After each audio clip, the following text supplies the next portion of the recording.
Hi, and welcome to Evening Afterglow. Well, we've started church on Sunday night again, and we're getting back into the flow of meeting on Sunday evenings for the remainder of the school year. And right now I'm doing 5 studies out of the book of Esther. Esther is a wonderful Old Testament book, and it's a very interesting book as well, in that it doesn't mention God.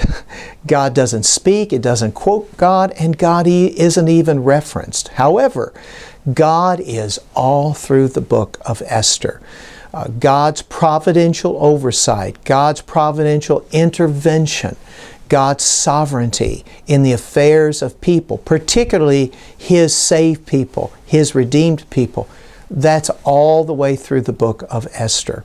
And so I'm taking 5 Sunday nights to talk about that and dealing with 5 themes regarding that one overarching reality of God's providential intervention in the affairs of His people. We're talking about those in those 5 Sunday nights. So this past Sunday night, I wanted to emphasize the idea that's seen in the book in the life of this young girl, or this young lady, and how God uses her ultimately as the Queen of Persia, and how God used her in her circumstances and her influence there to save the Jewish people. I wanted to emphasize that God works His perfect will for His people, even though they are imperfect and they live in imperfect circumstances. Now, when you look at the book of Esther, you see very evidently that these are, even God's people, are imperfect people. They're frail, they're weak, they struggle, they have heartaches, they sin, they do things they shouldn't do, they can't control their circumstances, and they live in these circumstances that are risky and dangerous and problematic. Sometimes I think we make a mistake in thinking that we have to have perfect situations and be perfect people in those perfect situations to experience God's perfect will. And that's just not true. And the book of Esther tells us that. As we live in this world, we find ourselves, even ourselves, we're not perfect. And we fail and fall and struggle, and we wonder, will we ever be what God wants us to be? And we live in circumstances and situations. Our homes aren't perfect, our jobs aren't perfect, our schools aren't perfect.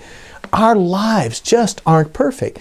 Can God bring us and perform His perfect will in spite of the fact that we're just surrounded by imperfection? The answer, of course, the book of Esther tells us is yes. God is doing His work, His will in your life, one slice at a time, even though there's all kinds of imperfections in and around us.